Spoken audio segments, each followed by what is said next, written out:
Ey İslam'ın alemi gururu, Cumhurbaşkanımız, Reisimiz Recep Tayyip Erdoğan.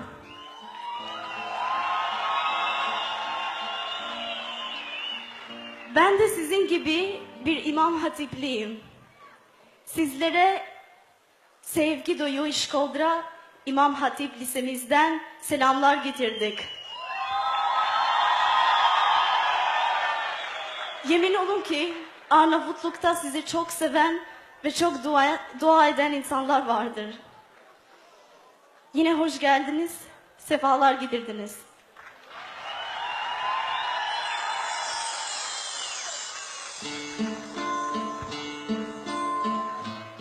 Biz kısık sesleriz, minareleri sen ezansız bırakma Allah'ım. Ya çağır şurada bal yapanlarını, ya kovansız bırakma Allah'ım. Mahyasızdır minareler, gövde kehkeşansız bırakma Allah'ım. Müslümanlıkla yoğrulan yurdu Müslümansız bırakma Allah'ım. Bize güç ver, cihat meydanını pehlivansız bırakma Allah'ım. Kahraman bekleyen yıllarını kahramansız bırakma Allah'ım.